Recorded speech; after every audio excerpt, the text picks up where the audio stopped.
So glad and proud to be announcing this last set of fellow readings today. We're going to begin with Chad Abushanab. Welcome.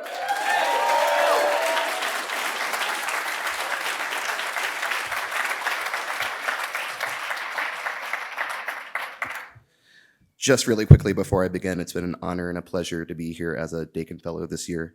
I'd like to thank Wyatt, all the staff, my fellow fellows, Mark and Alicia, everyone in our workshop who has just been wonderful, all my Sewanee friends, old and new, that you guys still have an appetite for poetry after 12 days of beautiful readings is really something of a marvel. I'm going to be reading from my debut collection, The Last Visit. This first poem is called Halloween, and someone recently pointed out that this comes on page 31 of my book. While that's not on purpose, I'm telling people it is, so I would appreciate it if you guys could keep that secret. Sure, I'm timing myself. Halloween. For Halloween this year, I'll be a man. I'll work my hands to bloody rags and use my fists to prove which truths I understand. I'll paint my face into a mask of bruise like coming home after a barroom fight. A man should fight, my father said, and lose sometimes, no matter if he's wrong or right. I'll swallow up a pint of Cutty Sark. I'll stumble home and fumble with the light. He said, if you drink, you won't feel the marks. You'll never know the places where you've bled. For Halloween, I drink the autumn dark. I'll be a man the way my father said. On Halloween, we're closer to the dead. His teeth were crooked and his hands were red.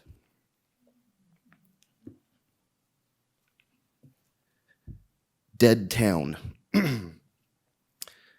A dead town full of ghosts, it left behind its brick and mortar bones, the pharmacy windows dark with dust. Each day we find the bijou movie houses bleached marquee unchanged, and no one really seems to mind.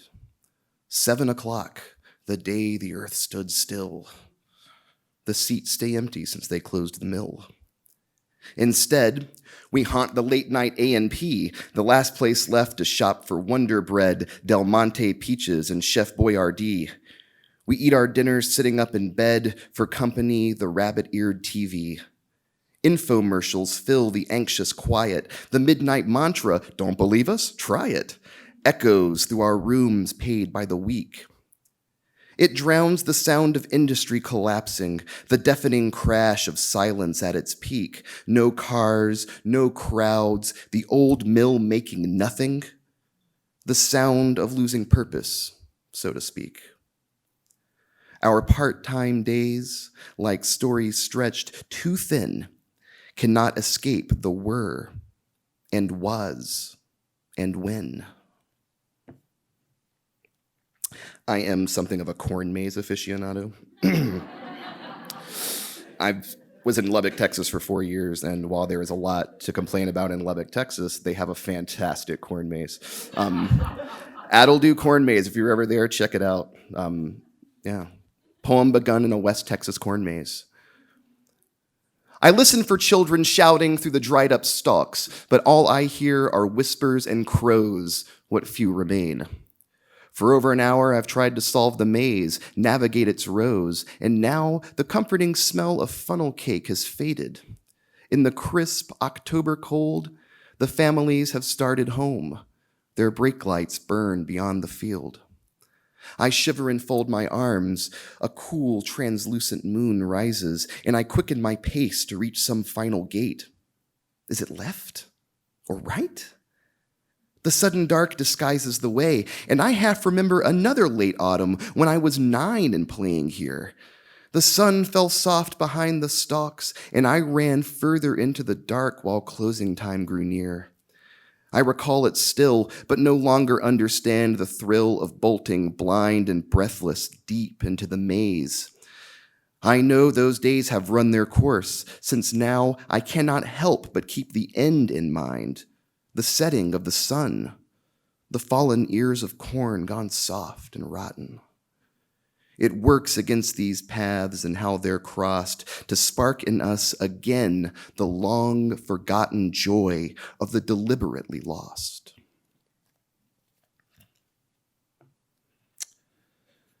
This next poem is, I guess, something of a murder ballad, so it's for Randall? Sure. Missing.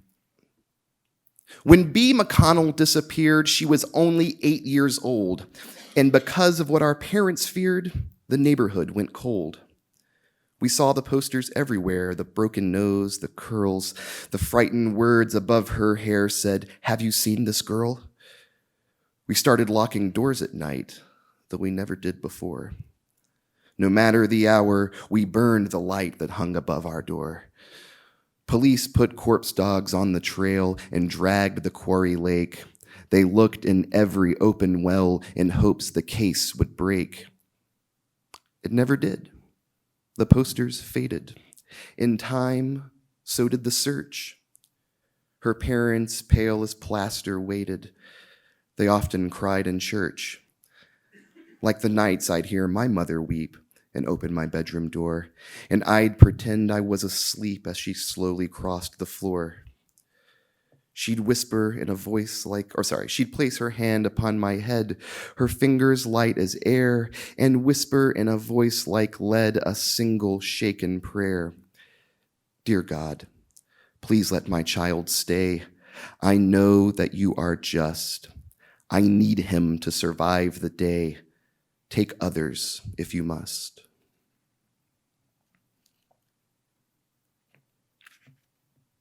Small funeral.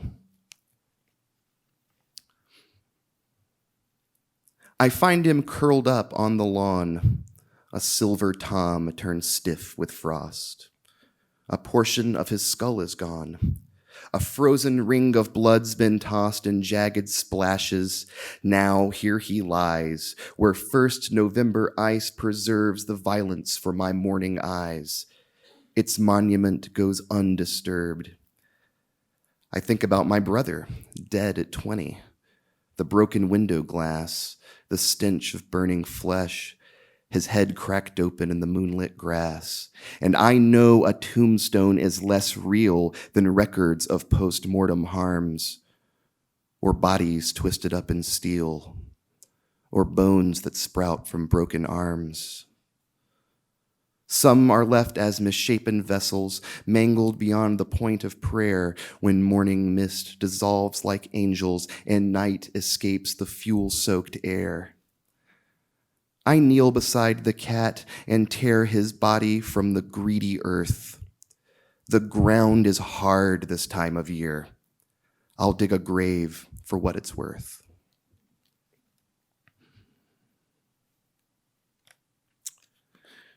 This next poem is called A Voice from the Wreck, and it recently appeared in the New York Times Magazine in May. I got a call from my publisher, and it's like, Rita Dove selected this poem for the New York Times, and I was freaking out. And then I was like, my God, did I just peak? So my relationship with this is complicated. Hopefully not, right? A Voice from the Wreck. I'm an accident on the south side of the town, on the outskirts where the desert holds its ground against the streetlight's last defenses. I'm the fire leaping from the Chevy's frame to smite the sky and drain the cool out of the night. I'm the cell phone in someone's shaking hand, woken up by the explosion in the street, the calls for help. I'm an ambulance, a siren in the dark. I'm the stoplight. I'm the kid out driving drunk, vodka on his breath and bile in his throat. I'm the headlights slamming final recognition. And when you whisper names like curses in your room, I'm the smell of gasoline in bloom, the blood-stained moon behind the clouds. I guzzle broken bones and busted radiators, coolant running thick in thirsty gutters. And if you ever manage to shut your eyes to sleep, I'll wander from the wreckage when you dream.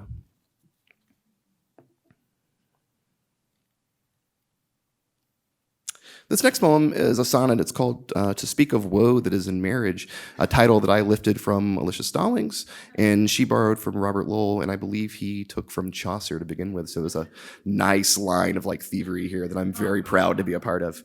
To speak of woe that is in marriage.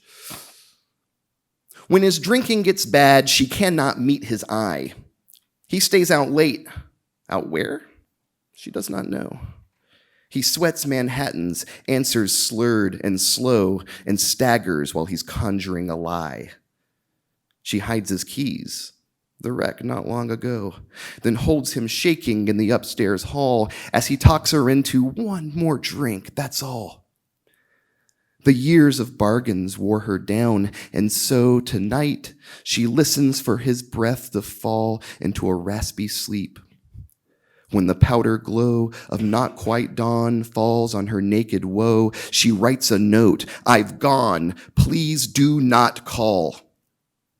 Then tears it up, resigned to quantify the endless nights it takes for him to die. I'm gonna lighten things up a little bit, even though this really isn't that. I mean, somebody was like, humor is really playing at the conference this year, and I mean, this isn't that. This poem is called The Futures of the Past. We thought we would by now retire the wheel, that we could lay to rest that early invention. Instead, the sidewalks just became more cracked, more broken apart by wild vegetation, pushing through fissures and worn-out roads. The movies lied. They promised us new modes of transportation, but science fiction lacked the science frame by frame and reel by reel. Our stories rarely end in slow dissolve. A fleur of music, credits, special thanks to all those that made this possible. There are no squibs, no CGI, no blanks. Our futures stall, our cars will never fly, and when our loves begin to die, they die. We always want what's most improbable. Our hearts, like the first machines, do not evolve.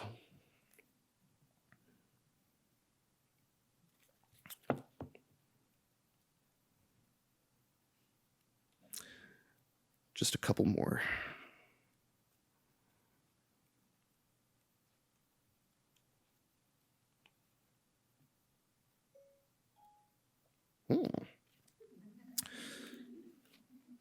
Oh, where's it at? The phone. There are things you can't learn over the phone, like how each day your mother's losing weight. Her hug has turned to a burlap sack of bones. You imagine it sharp and cold. Her heart beats jaggedly. There's dark beneath her eyes. You know she cooks herself 3 meals a day, but over the phone you cannot see what lies behind her silence. She throws the food away. She yawns and says she is a little tired, while exhaustion settles ashen on her face. You can't see how the neatness you admired, the dishes clean, everything in its place, has disappeared. The kitchen's out of order. She doesn't make her bed. Her clothes smell bad. And you keep moving further, moving forward. After Dad left, you thought she'd drive you mad. First Tennessee, then Arkansas, now Texas. She's back home in the Carolina foothills while the tumor near her cardiac plexus grows. You can't see her refuse the pills, but you hear it in each hesitation, in every sick quiet hanging on the line. So when she says she's feeling better, very, it sends the worry ringing up your spine. After the dial tone dies away, you stand in the sunlight of your own kitchen. You know she's dying, that she'll never say, and you know you will never be forgiven.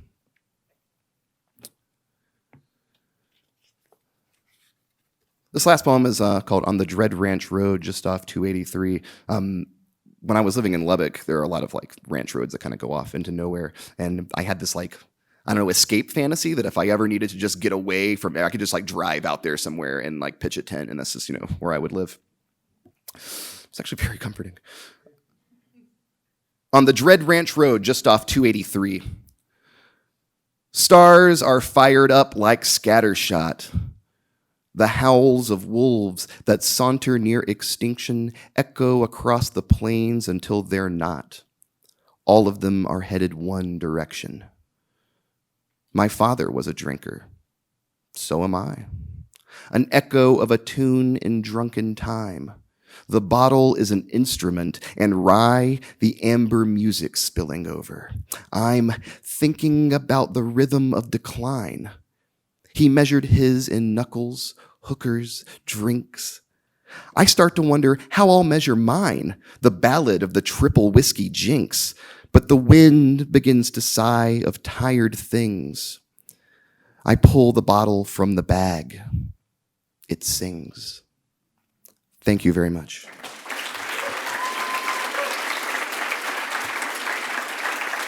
And next up we have Matt Gallagher. Thanks for coming. Thanks to Sewanee for having me this year. Tim, Adrian, to everyone in our workshop. It's been a real privilege learning from each other and studying each other's work and just sharing one another's journeys these past couple of weeks. I'm going to begin with, also would like to thank the ghosts in the graveyard for sparing us last night, because we were really, really kind of enticing them to do ghost things, and they didn't, thankfully. I'm going to start with some old work. I'm going to read the prologue to my novel Youngblood, which was published 3 years ago now. It's strange trying to remember now. Not the war, though that's all tangled up too. I mean the other parts. The way sand pebbles nipped at our faces in the wind. How the mothers glared when we raided houses, looking for their sons. The smell of farm animal waste and car exhaust blending together during patrols through town. Rambling, aimless hours, lost to the desert. How falafel bits got stuck between my teeth so much, I started bringing floss on missions, along with extra ammo and water. The sun, the goddamn heat, the days I couldn't sleep, and the nights I wouldn't. How the power of being in charge got to me. How it got to all the officers and sergeants. Giant armed soldiers at our backs, ready to carry out foreign policy through sheer fucking force. How sometimes, many times, we were gentle. The feeling of something, relief, gratitude, exhaustion. When a patrol returned to the outpost, and for another day, we'd be able to ask ourselves, just what the hell were we doing? So little of Iraq had anything to do with guns or bombs or jihads. That's what people never understand. There was the desert, and the locals, and their lives. The way time could be vague and hazy one moment, yet hard as bone the next. A lot of people ask, what was it like? And once, I even tried to answer. I was home with old friends. They meant well, and while they didn't want a perfect story, they wanted a clean one. It's what everyone wants, and I knew that. But it came out wrong. I started off about imperial grunts walking over a past we didn't know anything about, but I could see their eyes glazing over, so I switched to the Iraqi kids playing in mud under bent utility poles. But that didn't work either. An anecdote about finding a sheik's porn collection earned some laughs, but by then I'd lost them, so I stopped. What's an imperial grunt? One asked later. They helped the SEALs get bin Laden? Kind of, I said, even though we hadn't. I miss it, which is a funny thing to think until I remember otherwise. Like the daily purpose. I miss that, as messy as it could be. I miss the clarity of trying to survive. Miss the soldiers. Even miss the Mukhtar, who was honest enough to hate us, but still made us chai because we were guests. And her, of course. She comes in fragments, slivers of jagged memory that cut and condemn. How she'd sighed before we talked about the past. How my mind ached after we considered the future. I failed Rana. Failed her utterly. All because I tried to help. What was it like? Hell if I know. But next time someone asks, I won't answer straight and clean. I'll answer crooked, and I'll answer long. And when they get confused or they get angry, I'll smile. Finally, I'll think. Someone who understands. So I've been really inspired by the many people at the various readings, from the open mics to the scholar readings to the faculty readings and my fellow readings, about how much new work has been shared. So I'm going to try that out now. This is a short scene from my next novel, Empire City, which is getting published spring of 2020. All you really need to know is it's an alternate history set in an openly imperial America. One of the main characters is a young woman named Mia Tucker, who comes from a prominent Wall Street family, and in an act of rebellion joined the military, then got sent overseas and lost a leg in a helicopter crash. She's now come home, returned to the family business, and finds it deeply unfulfilling. She's attended a political gala in New York, and it's been seized by a mysterious militia of combat veterans. We don't really know why yet. All we know is they're just fucking had it with American society, this American society. So I'll get into it now. Mia remained blindfolded. Someone to her left moaned and said they felt dizzy. A charging handle of a rifle was drawn, metal tonguing off against metal. A voice spoke to the moaner and to the group at once. No noise. Like most pilots, the military had sent Mia to SEER school. Survival, evasion, resistance, escape. She'd learned how to live off the land in any environment, from the Siberian tundra to the Amazon. She'd built smokeless fire pits from scratch. She'd killed a bunny with a trap made from sticks, gutted it with a belt clip, and turned it into kebab. She'd been waterboarded. None of that would help in a New York City ballroom seized by a militia of disaffected war veterans. But the school had also included a sitting session on persuasion and influence. Most of the class slept through it, delirious at the chance to be off their feet for 50 minutes. Not Mia, though.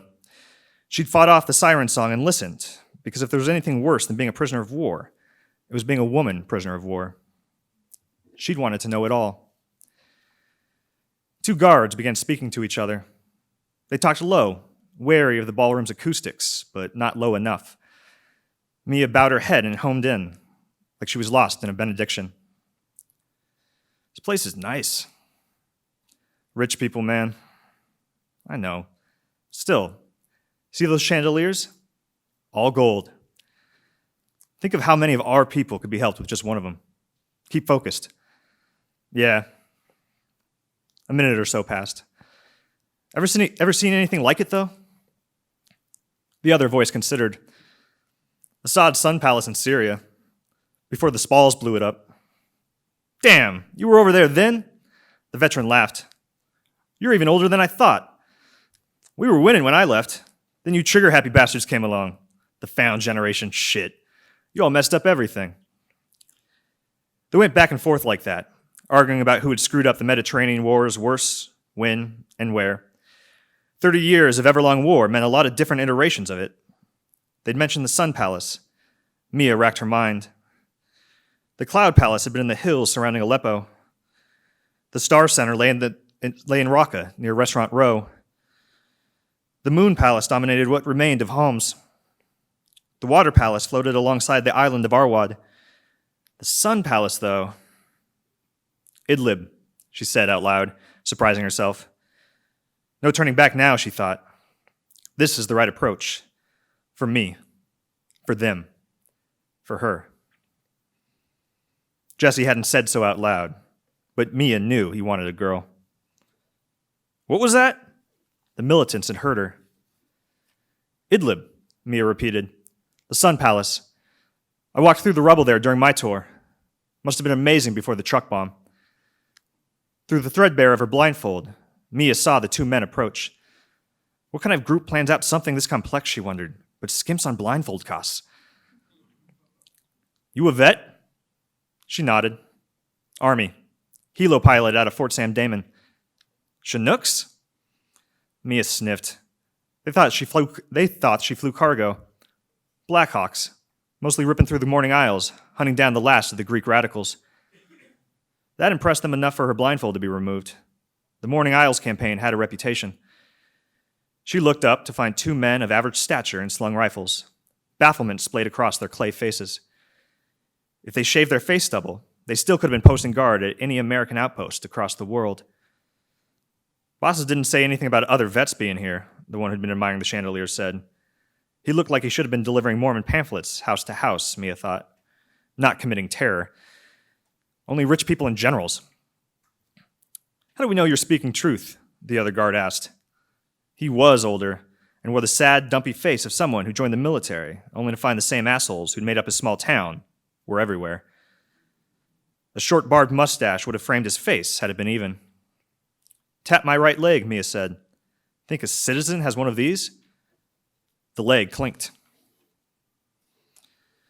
The older militant crossed his arms and nodded. He'd figured her out, finally. Officer, he said. Mia thought about lying, but quickly decided not to. Soldiers smelled out lies like hounds. Don't hold it against me, she said, offering just a hint of a smile. You two worked for a living, I'm sure. The old joke landed. The militants asked about her deployments and units. She asked about theirs. They asked if she knew about their. They asked if she knew their old officers, and she did, a couple of them. She asked about the war tattoos covering their forearms, where they got them, what they meant. They told her. She asked if they'd had a hard time since getting out. They had. She asked if they'd loosened the cable ties around their wrists. They did. The younger one asked if she had a boyfriend. She said that she did, a husband, but left out the pregnant part. Babies scared boys. The older one asked why she'd come to the event tonight. Because I believe in our government, and it would benefit from having more people with military experience in it, she said, who have skin in the game. We used to behave like a republic. I think we should get back to that. What do you do now, ma'am? He asked, dumpy face creasing out into corners. He was probing still. Probably made a good barracks lawyer, Mia thought, explaining to his fellow Joes how leadership was plotting against the regular soldier. Finance, she said. Middle management. If she didn't get control of the conversation again soon, they'd find her name and look her up, and then this little gambit of hers would backfire entirely. They'd believe a Tucker granddaughter would fetch a fortune. They wouldn't be wrong. There was a short cry to her left. Someone tipped forward and landed on their shoulders and forehead, forming a body carrot. The 2 militants looked at each other, then at Mia. See if she's okay, Mia said. I think that's an older person. They helped the woman up, taking off her blindfold and binding her wrists in her lap so she could lean back against the wall. Mia thought she recognized her, a college professor and civil rights activist who'd written a book about ethics, citizenship, and the International Legion. In the midst of chaos, Mia thought, there's also opportunity. Some famous dead person had said that. You should get her water, she said, loud enough for the 2 militants, but also for the other hostages. The woman was aware, but disoriented. Maybe a wet towel? It's really hot. The younger one took a step toward the bar, but the older one stopped him. Hey, officer, you're not in charge here. Some of the other hostages were stirring and began grumbling. Through their pantyhose blindfolds, they could see the 2 armed guards looming over the professor, either feeling bad for her or feeling jealous that she'd been able to set her back against the wall. You're in charge, absolutely, Mia said, recalling from the SEER class the importance of projecting deference. I'm just trying to help. Uh-huh. Given how this could look, media-wise. The older veteran's nostrils flared. Explain. Well, you've been very professional. But say this turns out to be serious, heat stroke, a concussion or something. Older black woman, mostly white vets. You know how reporters are. They might make this racial. We're trying to recruit more people of color. The younger militant looked upset. It's hard, though. I'm a doctor, one of the bound hostages spoke up. I can check on her. The hostage next to him said, Stop, you're a dentist. Everyone calm down, the older militant shouted, pointing his rifle into the air. We got this. He looked back at Mia. The Mayday Front supports people of all colors, creeds, and orientations. We work for the good of all warfighters, for anyone who's done their part. I know that, Mia said. But will citizens unfamiliar with your movement? Choice passed through the militants like wildfire. Soldiers loved to complain about the decision-making of their sergeants and officers. It was a proud tradition, one ancient as battle itself. But Mia had seen this quizzical look before many times. They either rose to the moment, or they didn't. "We should let someone check her out," the younger one said, putting his hand on the other's shoulder. "The ma'am, she's right. This could go bad." "We should have brought walkie-talkies," the older one said, mostly to himself. "No one ever listens to me." Then he said he was going to go find their medic to treat the professor, which really meant asking someone else for guidance. "Watch them close," he told the other militant. "Back in 10. And just like that, Mia Tucker cut down the enemy force by half. Thank you.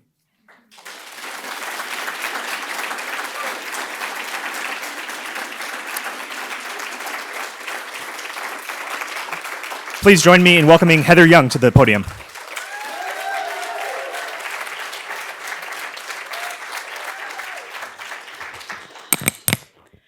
This makes me feel tall. I like it. Can you hear me okay? Okay. Thank you all for coming. I want to thank Wyatt and all the staff here and the faculty for everything they've done in this conference, and especially for inviting me to come. It has been an honor and a privilege, and it's an honor to follow in the footsteps of all the people who have read these past 12 days. I will try to do my best. I'm going to read from my novel, and the part I'm going to read comes in the middle, so here's a little context. Our narrator is Lucy. She's 11, almost 12. It's the summer of 1935, and she and her family are spending it at their lake house in northern Minnesota. Lucy and her older sister Lilith have always been inseparable, but now Lilith is 13. All summer, she's been ditching Lucy to flirt with boys and hang out with the older teenagers. Lucy is heartbroken, but then she meets Matthew, the 12-year-old son of the family that runs the lake's small fishing lodge, a boy who still wants to play the sorts of games Lilith thinks are too childish. The other character who appears in this scene is Matthew's older brother, Abe. Abe is 15, and he's a bit slow, so Matthew usually runs interference for him. This scene takes place at the end of the summer, 2 days before Lucy's younger sister, Emily, will disappear. Matthew's 13th birthday was the Friday before Labor Day. It was the last real day of summer. On Saturday, the Lake families would pack their summer clothes and prepare their houses for winter. The end of summer party would be that night, and on Sunday we would drive back to the sturdy houses that waited for us on Williamsburg's ordinary streets. But on Friday we were still summer's children, and the day was open wide. I'd asked Matthew if his family would have a birthday celebration for him. He said they would, but not until after we'd gone. They had too much to do before we left, what with cooking and serving the food for the party. I thought it was a shame that he'd have to wait to celebrate such an important birthday, but he said it would be better to do it when his family had the lake to themselves again. That stung me a little, but I tried not to let on. Besides, I'd made my own plans for his birthday. After lunch, I waited until Lilith left and Mother took Emily to the beach, and then I changed out of my play suit and into my best summer dress. I took off my worn brown Mary Janes and put on the new white sandals that had sat in the closet since we'd unpacked back in June. I usually wore my long hair in a braid to keep it out of the way, but today I left it down. I wasn't one for looking in the mirror, but I did glance once before I left our bedroom. With my curls falling about my face, I looked different, younger and older at the same time. I looked away and felt like myself again. When I was ready, I went down to the fallen log. I'd taken longer than usual, so Matthew was shuffling his feet in the grass, waiting. When he saw me, his eyes widened. "What's with the fancy duds?" "I'm going to a birthday party," I said. He blushed, then laughed and looked at the ground. I felt my face reddening too, and in our sudden awkwardness, I felt a small, strange unease. I shook my head, my loose hair brushing against my arms.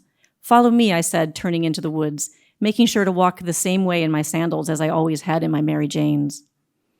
It was one of those hot, buzzy, late summer days, and as I walked, a light sweat broke out on my face and arms. Matthew followed close, nearly stepping on my feet, asking every 10 paces where we were going. "You'll see," I told him, enjoying his curiosity. The odd moment at the fallen log was forgotten now that we were walking the paths we'd walked all summer, among trees we knew as well as we knew our own hands. It wasn't until the end that we walked on a trail we'd traveled only once before. When we got to the clearing, I stopped, struck as always by the cathedral the 100 tree made, its branches like flying buttresses and the ground beneath it stippled with light that looked as though it had filtered through stained glass. A chorus of cicadas dipped and swelled, registering our presence, then forgiving it. I crossed my arms, waiting for him to see what I'd done. When he did, he brushed his hair out of his eyes and smiled his crooked-toothed smile. "You're letting me in the tree?" I shrugged, like it was no big deal. "Lilith doesn't want to come here anymore."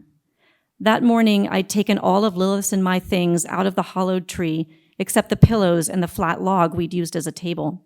Then I'd hung a dozen sheets of Emily's colored art paper from the inside of the trunk. On the log, I'd put a white pillowcase, 2 of Mother's flowered tea plates, and a bowl that I'd filled with the best skipping rocks I could find. I'd brought 2 bottles of root beer, and in a small bag were some of the homemade cookies Matthew's grandmother sold at the lodge. It looked neat, organized, ready. My fingers picked at the dry patches on my elbows as I watched him. "Wow," he said. He'd picked up a stick along the way and he fidgeted with it. He looked caught off balance, as though the ground under his feet had tilted unexpectedly, and I felt sick. I'd made a horrible mistake. The dressing up, the decorating, the root beers, the cookies, it was all wrong. I'd wanted to give him a birthday party. I'd wanted to show him I was his friend. But now I saw it through his eyes, and I saw that it was something a girl would do, when I was sure the thing he liked best about me was that I wasn't like a girl. I should have just tossed him his present during a break in our game, saying, "Oh, by the way, happy birthday," like a boy would. I looked at my feet, knobby with calluses in their pretty shoes ordered from Sears at the first hint of spring, and wished I could run away. He walked into the tree and looked up at the colored papers. "This is neat," he said. He set down the stick. "Aren't you coming in?" He sat down beside the table, so I did too, fixing my skirt so it covered my legs. I hoped he couldn't see how red my face was, but when I looked at him, he was looking at the plates and the root beers. "I've never had a real birthday party before," he said. "You know, with friends and everything." I stopped fiddling with my skirt. I realized that despite what he'd said about how his birthday would be better once we'd gone, he envied us town children, blowing out candles with our friends, while he marked his birthdays with his broken family, alone at their empty resort. I thought of my own birthday parties with 3 or 4 girls from my class sitting at our dining room table in our best dresses while Mother served cake and lemonade. I thought about how lonely I'd felt at every one of them. I opened the root beers and filled our glasses with a flourish like a waiter. Then I pulled the cookies from the back. "They're your grandmother's," I said. He smiled that lopsided smile. "You know, her cookies aren't very good." I told him they were better than any I could bake, so we'd have to make do. I took a big, decisive bite to show him I meant business, and that made him laugh and take a bite for himself. After that, I felt better. It was strange being inside the tree with someone other than Lilith, but the air was the same sheltering cool it had always been, and Matthew and I talked in the easy way we had all summer long, our backs against the pillows, drinking our root beers, my dress and sandals forgotten in the dim light. After a while, I pulled his present out of the bag I'd put the cookies in. "It's not much," I said, and it wasn't. After buying the cookies and root beers, I hadn't had any money left, but it wouldn't have mattered. The lodge was the only place to shop, and the only gifts for sale were the dusty souvenirs on the shelf behind the pool table, the dream catchers and birch bark baskets that his grandmother made. He unwrapped the bundle. Inside was a small cloth bag with a drawstring. I'd made it using pieces I'd cut from my denim skirt, and although I wasn't much of a seamstress, it hadn't turned out too badly. As he held it in his hands, I rushed to explain. "You tie it to your belt, and when you find something you want to keep, you put it inside." It was the only thing I could think of that he needed. He fingered the drawstring. The Ojibwe carried pouches like this, he told me, when they hunted. He had seen pictures. I hadn't known that, but it made me glad.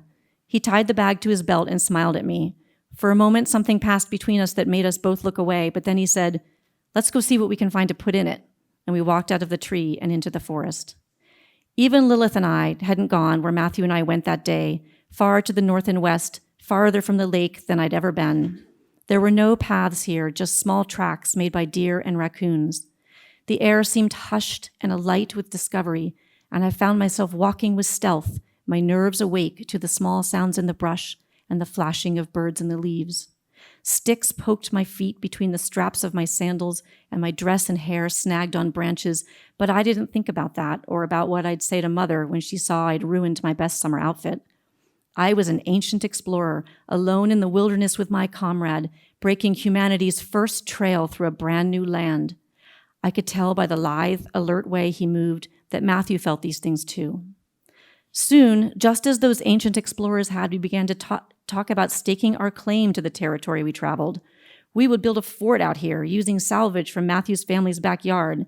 We wondered if we could live in it year-round and decided that of course we could. We kept our voices low in deference to the new terrain we traveled. Once in a while, Matthew bent to pick up a rock or a leaf, showing it to me before sticking it in the pouch, and whenever he did, I felt the small, private happiness that comes from giving just the right gift. After we had walked long enough to imagine we had crossed into Canada, we emerged from a thicket to find ourselves on the edge of a road. It was just a narrow, empty strip of blacktop, and the forest continued beyond, but I recognized it. On Sunday, I would travel it in the backseat of Father's Plymouth between Lilith and Emily, my sunburned legs sticking to the vinyl as we covered in minutes what Matthew and I had believed to be almost a nation. Heat waves slithered in the air where the road crested a small hill to the west. Almost below the range of sound, I could hear a pulsing hum that might be faraway cars or electricity coursing along the wires that ran on posts beside it. As Matthew and I stood there, our faces scratched by branches and our clothes pricked with thistles, I felt what the Indians must have felt when they first stumbled upon a railroad laid across the wild prairie. Matthew whacked the scrabbly roadside grass with his stick once, hard. "Let's go," he said. We turned back, and in a few steps the road was hidden again. But the forest was different now. The mystery that had shrouded it all summer had dissolved like fog in the sun. The trees were just trees, the underbrush just a clutter of leaves and sticks, the only animals the squirrels and chipmunks we'd always known. We didn't talk as we walked back to the 100 tree and then on toward the lake. Though I couldn't hear the hum of the world anymore, I knew it was there, waiting. At last we reached the paths the other children had worn as wide and bare as sidewalks, and we walked side by side. I saw that Matthew had grown that summer. My chin barely reached his shoulder now. For some reason, this made me even sadder. "It was a great birthday," he said. "Thanks." "You're welcome," I said, my voice woolen. Gently, as if by accident, his fingers brushed against mine. Then he took my hand and held it. His hand was heavy and warm, and rough from the dishes he washed, the fish he cleaned, the trees he climbed.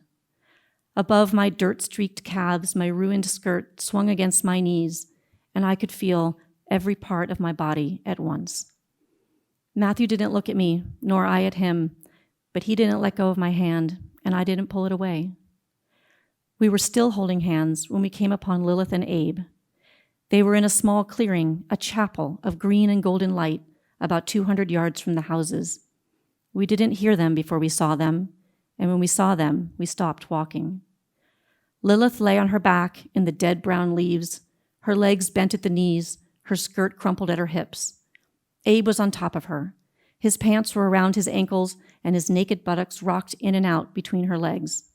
Her white fingers clutched at his shirt, pulling him closer, and her head was back, her teeth bared, her eyes staring sightlessly up at the trees. The sounds they made, fleshy and wet, sucking and rutting and moaning and gasping, drowned out even the blood pounding in my ears.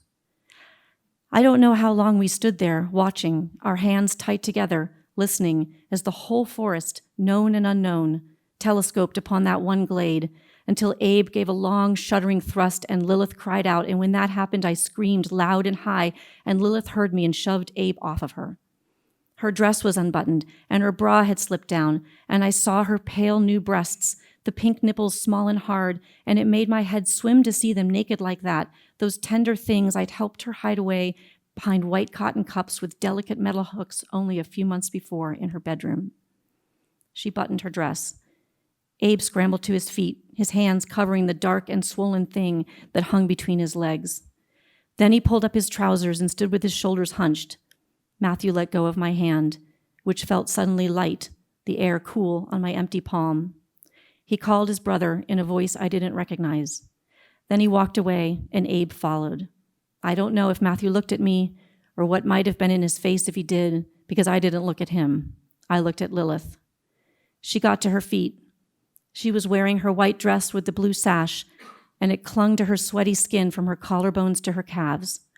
Her long black hair was tangled and littered with leaves. Her lips were red and wet, and her cheeks were flushed. She stood before me, one hand at her throat, in a shaft of light that filtered through the trees, and for a moment she looked like a wild nymph exposed to the world, beautiful and damaged. Then I saw her white panties crumpled in the leaves at her feet. I turned and ran, pushing at branches and tripping on roots, crashing through the forest that slammed shut behind me with savage green teeth, not stopping until I burst onto the grassy verge where our clothesline stood and our dresses, their bows limp and wet, hung motionless in the hot, still air. Thank you.